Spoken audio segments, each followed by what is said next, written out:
Alô, torcida Coxa Branca, TV Couto voltando de férias. Na verdade já voltou, né? Eu tô voltando agora, a Nath já fez algumas reportagens aí.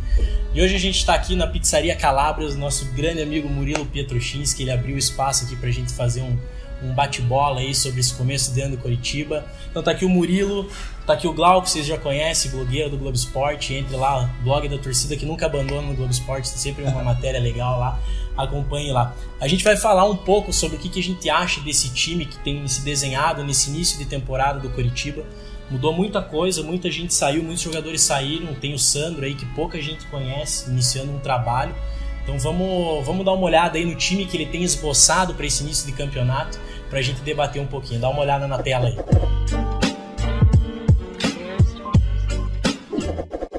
Então tá aí na tela para vocês o time base do Coritiba, né? O time que o Sandro Forner tem trabalhado aí nessas primeiras semanas e é mais ou menos um esboço do que ele tem imaginado nesse início de trabalho. Então a gente tem o Wilson ali no gol. A gente tem o retorno do Benítez, o Benítez que jogou aqui em 2016, ele é um lateral que pode fazer tanto a lateral esquerda quanto a lateral direita, ele é bem versátil nesse quesito. Então a gente daí tem uma dupla de zaga formada por Thalisson Kelvin e o Erli já estava aqui ano passado, o Thalisson é uma revelação das nossas categorias de base. E na lateral esquerda a gente tem o William Matheus. No meio de campo a gente tem o João Paulo, Simeão e Rui, eu até imaginava João Paulo e Simeão fazendo uma dupla de volantes com o Rui fazendo essa meia num 4-2-3-1, mas a princípio o que tem se trabalhado é o Simeão um pouco mais avançado, praticamente alinhado com o Rui, formando um 4-1-4-1, com o Iago Dias e com o Mosquito atuando de extremos e o Kleber Gladiador atuando na referência. É o time que tem sido trabalhado.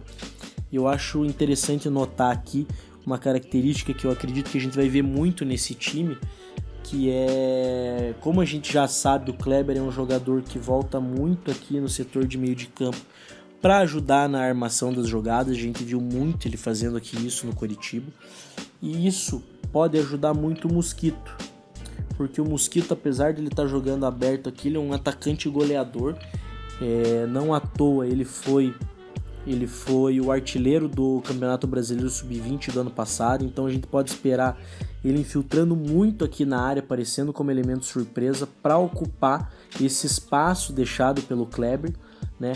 Porque o Kleber sai aqui para jogar e às vezes até ele atrai a marcação, então ele vai gerar esse espaço e o Mosquito tem tudo para aproveitar esse espaço gerado. Com isso, o William Matheus, que tem uma característica mais ofensiva do que o Benítez, deve avançar e cobrir esse espaço deixado pelo Mosquito. Por outro lado, o Benítez avança, mas não avança tanto, e libera o corredor pro Iago Dias, e também ele pode fazer essa movimentação de puxar para o meio e finalizar. O Rui, que vai jogar aqui ao lado dele, vai ajudar na armação das jogadas e pode inverter com ele em alguns momentos e jogar aberto enquanto o Iago centraliza. Esse acho que é um esboço do que pode estar acontecendo, do que pode estar sendo trabalhado pelo Sandro. Então eu acho que é mais ou menos isso que a gente pode esperar para as primeiras partidas do Campeonato Paranaense.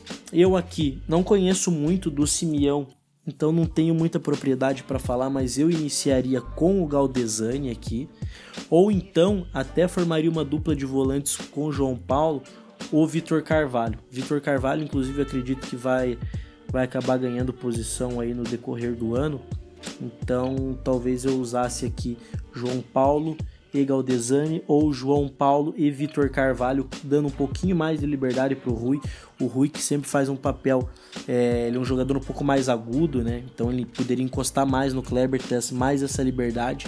Então essa seria talvez a minha única alteração aí para esse início de campeonato paranaense. Então é isso aí, mais ou menos o que eu imagino que deva acontecer nesse início. Glauco, você concorda? Acho que é por aí. Discorda do Sandro, quer mudar alguma coisa? Agora é a hora. Todo mundo tem uma predileção, um time ideal na cabeça. O Sandro está trabalhando, ele conhece 99% dos jogadores. Os que ele não trabalhou, ele acompanhava. E a gente só teve 2 contratações. O Benítez já tinha jogado em 2016. Assim, o Simeão começando como titular para mim foi uma surpresa. Eu até tive uma conversa com o Sandro no Media Day e comentei que o Galdesani poderia ter uma chance, talvez pelo imbróglio dele não ter renovado ainda, tá naquela situação do coach a dever um percentual para o Mirassol. Talvez o Galdesani não ganhou a vaga e o Simeão pode ser que ele esteja treinando muito bem também. Então é uma surpresa. Outra coisa é o Rui jogando numa linha de 4. Que a gente, como você falou, a gente imaginava que ele jogasse mais na frente, quando é que ele rende mais, armando, chegando mais próximo. A característica dele, né? Com certeza, onde é que ele se destacou no América. Chegando perto do centroavante e finalizando. Que o grande diferencial do Rui é a finalização de média. Vai ter que se reinventar um pouco nessa posição, né? Porque é uma posição que participa mais do jogo, que trabalha mais a bola. E como você falou, a característica dele é mais perto do centroavante, arrematando, mais agudo, né? E dando aquele passe pro centroavante ali na frente, né?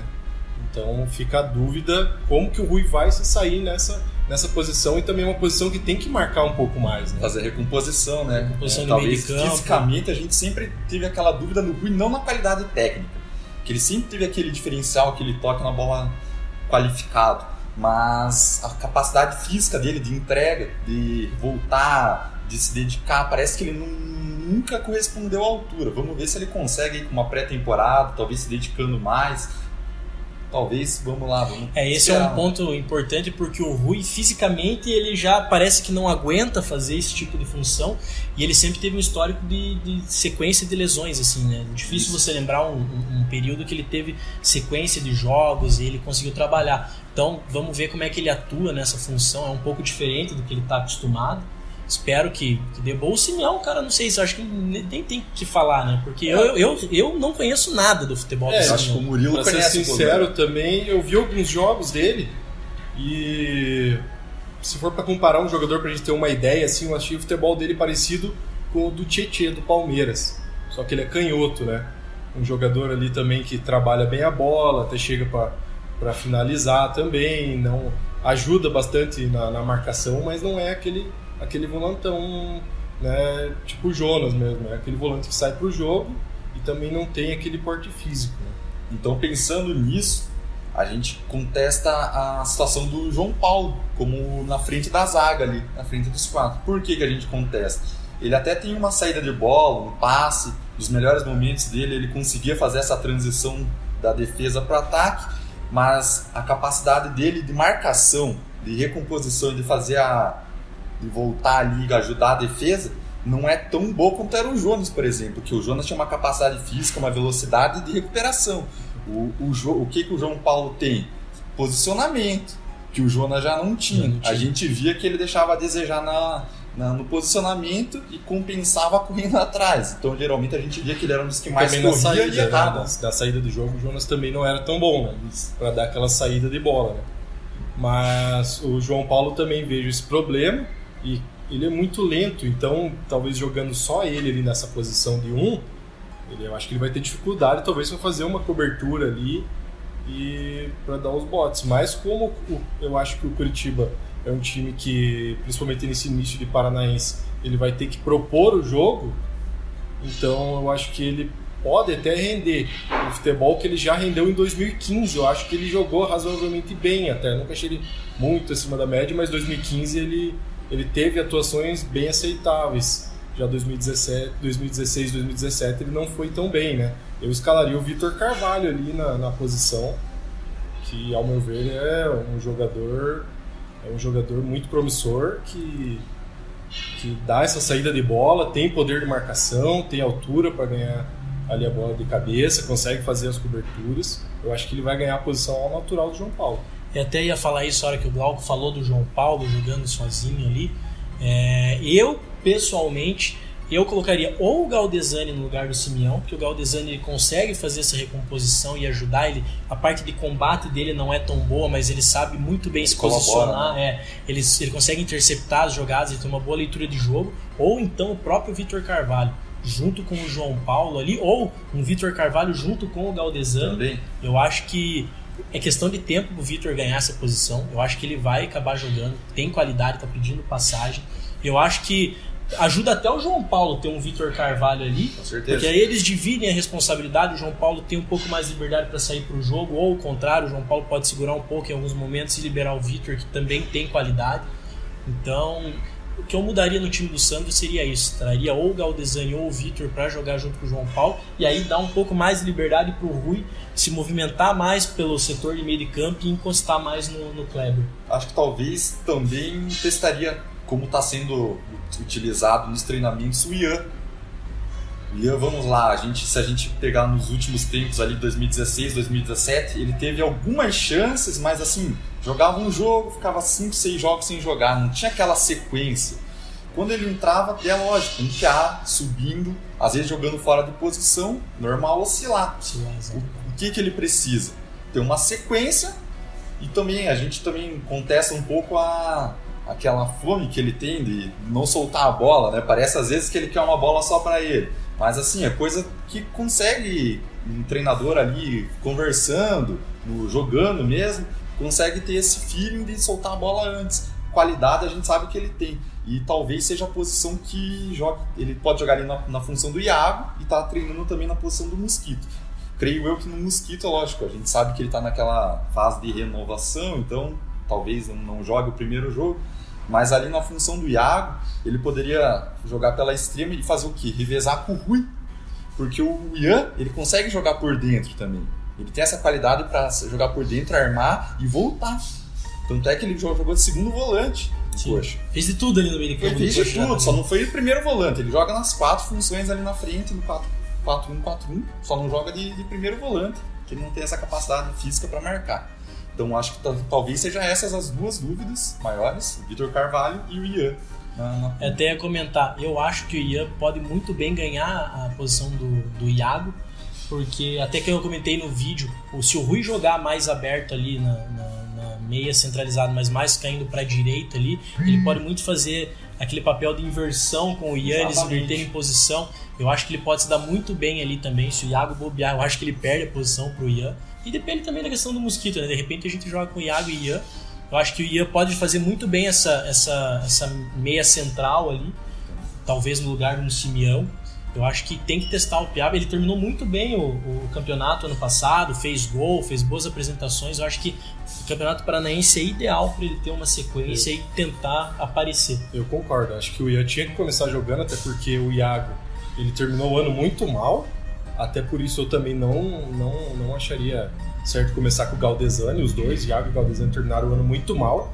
Então eu acho que os dois teriam que começar esperando e, se for o caso, ir ganhando espaço aos poucos, né? Entrando nos jogos ali e mostrando serviço. Algum outro ponto? Eu queria destacar assim, ninguém comenta sobre a zaga, como você já falou ali no vídeo explicando, que eu acho que não tem mais muito o que fazer. Tem muito segredo. O Benítez vai segurar um pouco, ele faz aquele feijão com arroz que todo mundo conhece, e o William Matheus, nos melhores momentos, ele conseguia sair um pouco e construir pela esquerda. Ele não é aquele cara que chega no fundo para cruzar. Mas ele tem uma boa condução, ele ajuda isso, a começar tabela, a jogar. Isso, ele corta bastante pro meio também, isso, ajuda exatamente. Na armação. Então as maiores dúvidas são ali no meio, porque ali a gente tem um pouco mais de opções e dúvidas, na verdade. E assim, talvez a torcida conteste bastante, e é natural pelo custo e por todo o histórico, o que aconteceu no passado, o Alexandre. O que vocês têm, assim, para dizer? Assim, já que ele ficou, eu acho que, até pelos campeonatos que a gente vai disputar, a gente tá na Série B, eu acho que o nível do Alexandro, eu acho que na Série B ele consegue atuar em alto nível ainda. Vamos ver, acho que ele tem que aprimorar a parte física dele, né? Ano passado ficou bem evidente que ele estava mal fisicamente. Vamos ver se ele conseguindo agora aproveitar essa pré-temporada, botar o físico em dia, trabalhar, vamos ver. Futebol, a gente sabe que ele tem, já demonstrou isso na carreira, vamos ver se ele consegue botar o físico em dia. Eu acho que a gente não está prestando atenção nisso, mas nos treinos sempre o Alexandre está entrando no lugar do Kleber. E assim, até é natural, porque o Kleber, a gente sabe que ele se desgasta muito, ele volta, como você falou, ele gosta de armar, e ele já não é mais novo. E com as lesões e tudo, então a gente seria bom até o Alexandre revezar ali 30 minutos, daí joga um jogo no interior. Seria bom pro Kleber que ia estar fisicamente melhor nas partidas decisivas e durante os jogos quando ele tivesse. E pro Alexandre também. É a chance dele de se recuperar na carreira, porque o ano 2017 dele foi trágico.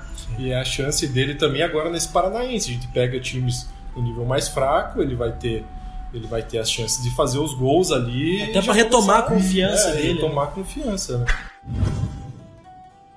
Esquema tático, o que vocês acham? A princípio parece que ele está jogando num 4-1-4-1, pode ser que tenha uma variação para um 4-2-3-1, se fariam algo diferente. Eu acho que a gente pode acabar vendo durante o ano uma linha de 5 atrás, com 3 zagueiros. Ele fez isso no Campeonato Brasileiro Sub-20 no ano passado, então o que vocês acham aí de variação tática? Bom, foi até uma pergunta que eu fiz lá na apresentação do elenco, se ele ia testar algumas variações, porque ele foi conhecido no Sub-20 por variar. Um jogo a gente jogava com 3 atacantes, no outro com 3 zagueiros, e ele comentou que, é lógico, o trabalho dele era de 2 anos, então ele só dava um toque durante o jogo, mesmo o jogador já se adaptava. Muito tempo trabalhando junto, muito tempo, agora é o início de trabalho. O início de trabalho.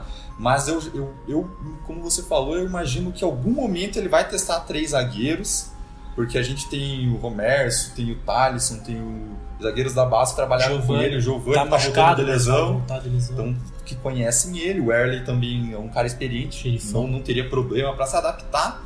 E eu imagino que se jogar com o Rui invariavelmente ele vai ser o meia central. Eu não consigo ver ele numa linha de 4. Quero estar errado, quero que dê certo, mas eu imagino que em algum momento o Coxa ou vai pro 4-3-3 ou 4-2-3-1. Com o Rui centralizado atrás do centroavante. Eu acho que o 4-2-3-1 seria o melhor, até pela característica que a gente tem dos jogadores, né? Como o Clens falou ali, eu acho que jogando o Vitor Carvalho, talvez ao lado do João Paulo, ou mesmo do Galdesani ou Simeão, e formando uma linha de 3 meias ali com o Ian, o Rui, e aí na esquerda o Mosquito, né? Eu acho que seria o melhor. Até pela característica dos jogadores. Mas também o 4-1-4-1 é possível e também tem como variar, né? Variar para 4-3-3 e vale testar, né? De repente o jogador se adapta, consegue fazer. E eu acho que essa de 3 zagueiros, né? Ele jogou muito na base no 3-4-3, 3-5-2 algumas vezes. Para ser sincero, assim, eu acho difícil a gente começar jogando dessa forma no ano, acho que não. Porque a gente vai jogar Paranaense, vai jogar a Copa do Brasil também, que lá na frente, se a gente for avançando, a gente pode pegar adversários mais fortes, mas eu acho que a gente vai ter que propor muito o jogo, e eu acho complicado propor o jogo com 3 zagueiros ali, até depende muito da característica de um zagueiro sair jogando melhor, mas eu acho que pode ser por uma circunstância de jogo, mas eu acho bem difícil a gente atuar com 3 zagueiros. Uma coisa que a gente estava comentando aqui também é a questão da cultura, né? Você vê a gente, contratação, acho que faz muito tempo que a gente não vê, o Coritiba contratou praticamente ninguém, né? 2 jogadores para início de temporada, é uma filosofia que está sendo implementada e a gente vai ter que dar tempo para ver o que acontece. Nós, como formadores de opinião, a gente tem que tocar nesse assunto. Por quê? O Coritiba, nos últimos 30 anos, praticamente, ele não teve filosofia alguma. O que acontecia? Chegava na janela do meio do ano, na janela do início do ano, principalmente, vinha aquele caminhão de jogador. O famoso pacotão. Pacotão do empresário. Ninguém sabia de onde é que surgiu às vezes 1 ou 2 davam certo. Eu tava vendo uma lista desde 2010 até hoje, o Coxa contratou 144, 145 jogadores. Alguns 2 vezes, por exemplo, o Keyson, o Benítez. Foram e voltaram. Bill, Marcos Aurélio, enfim. Para vocês terem ideia, se você for lá pegar a lista desses 145, 146, se 25, 30 deram certo, foi muito. Olha quanto dinheiro, quanto que a gente desperdiçou de tempo e essa questão é importante, porque as finanças do Coritiba estão bem complicadas, então exatamente, a mudança de filosofia vem de encontro com a que a gente tem de finança.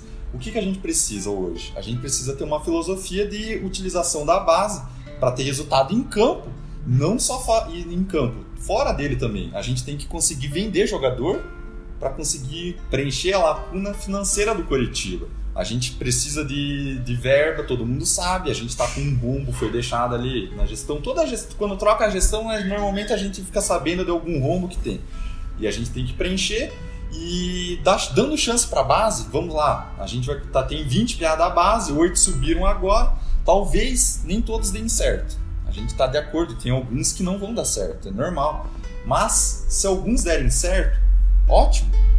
A gente vai mudando essa filosofia aos poucos. Daqui a pouco a gente tem um elenco mais barato do que nos anos anteriores e que pode render frutos lá na frente. A gente pode, quem sabe, vender um jogador daqui a 1, 2 anos por 10, 20 milhões, ajeitar as finanças, pode melhorar a estrutura, deixar um legado, coisa que as últimas gestões não deixaram. É um ciclo contínuo, né? É um ciclo vicioso que a gente estava vivendo e que pode virar um ciclo virtuoso. Eu acho que esse ciclo chegou no ápice no ano passado, né? Que é um grande exemplo do que você estava falando, contratação de jogadores. A gente contratou 23 jogadores e a média salarial desses 23 era R$96 mil. Então uma folha salarial absurda para muito pouco. E nem metade valia esse valor, né? Nem metade valia esse valor para muito pouco entrega em campo. Então se você pegar a maioria desses jogadores, o jogador ganhou 250, 200 mil, 120 mil. E às vezes jogador que nem era titular, né? Jogador que titular, jogador que jogou 2 jogos, jogador que jogou 3, 4 jogos no ano e levou mais de 1 milhão do Curitiba, né? E eu vejo muita gente falando assim, mas não é só botar a piazada da base que vai resolver. Mas não é isso que a gente vê acontecendo, né? Se a gente for pegar esse time que o Sandro tem treinado, a gente tem o Thaleson Kelvin e tem o Mosquito. Então assim, dá pra ver que eles estão querendo usar a base, mas também tem aquela cautela, né? Não é um oba-oba, só botar a piazada que vai resolver. Então dá pra ver que existe essa preocupação também. Quem ganhar a vaga, vamos lá, tem 9 que não são da base, o Wilson, o Kleber, o Alexandre, todos eles experientes, João Paulo mesmo, o Werley, enfim. Se o PA ganhar a base, se o PA da base ganhar a vaga dele, é porque mereceu. Se o cara mereceu e é melhor do que os outros, tem que jogar. Então o time não vai tá inferior do ano passado, que o ano passado, pelo amor de Deus, a gente só tinha gasto e o resultado em campo era pífio. Então a gente tem a chance. A gente rompeu um modelo que era um modelo fracassado, que a gente fracassou nos últimos 30 anos, tirando um ano ou outro de exceção, e a gente tem a chance. Agora a gente tem a dúvida, pelo menos. Pode dar certo? Vamos torcer, tá todo mundo aqui torcendo. E daquele jeito não dava mais para continuar. E daqui a pouco a gente já tá com 300 milhões de reais em dívida e o clube insolúvel. E cada vez uma situação mais complicada. Bola de neve. E a gente também não tá falando que não tem que ter contratação, que vai jogar só com a base, né? Até conversando, né? Você conversou lá no Media Day, até a Série B, até o início da Série B deve vir mais alguns reforços, mas reforços pontuais, reforços que chegam e vistam a camisa, né? Também não adianta a gente ficar esperando que vai vir, que nem a gente viu aí nos últimos dias, Osvaldo do Sport, um jogador que salário de 300 mil, não joga bola há 4 anos e vive com o nome. Aí a gente vai estar voltando no passado, né? O que me parece é que a gente vai começar com esse time, avaliar bem os jogadores, o modelo de jogo, testar a piazada, e aí sim, lá mais para a reta final de Paranaense, início de Campeonato Brasileiro, trazer aquelas 2, 3, 4 peças, mas bem definido já as carências que o time precisa para a gente não errar. Eu acho que é isso que vem se desenhando e espero que consigam. Contratação é normal errar. Sim. A gente sabe. Agora, de 23, nem o Murilo falou, dá certo 4, 5, aí não pode. Olha o custo que a gente teve. E que jogador que a gente revelou? É só custo, né? Só custo. Não tem aquele que se diz uma venda hoje. É. Não é investimento. Tem o custo e tem o investimento. Então agora a gente está investindo. Essa piazada vai ter a chance. E a gente já está vendo o time do Sub-20, que é o piazada que ficou do Sub-20, né? Fazendo uma campanha boa ali na Copa São Paulo. Pode ser que surja mais um. Tem o Thaleson Lalau, que a gente sabe que tem potencial, que é um ponta, pode jogar pelo lado direito, enfim.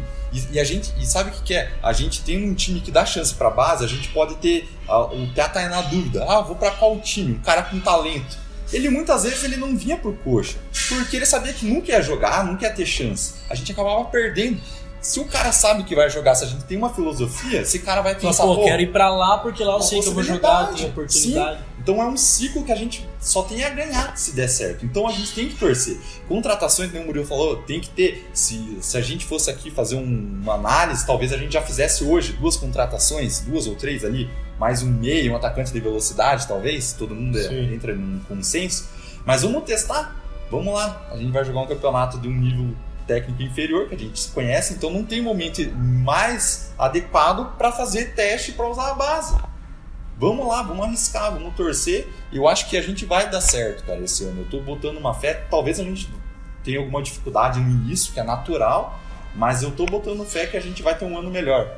Tô com vocês, acho que a gente vai ter um bom trabalho nesse início, vai surgir coisa boa. Eu acho que se a gente der tempo e der credibilidade pro Sandro, acho que isso é muito importante. A torcida, acho que a maioria não conhece, sabe que trabalhou no Sub-20, mas não conhece o Sandro. Acho que ele precisa principalmente de respaldo nesse início de trabalho para que ele consiga tentar implementar aquilo que ele pensa sobre o futebol. É isso aí. Então, agora vamos pedir aquela nossa pizza e que a fome bateu, né? Ficamos por aqui.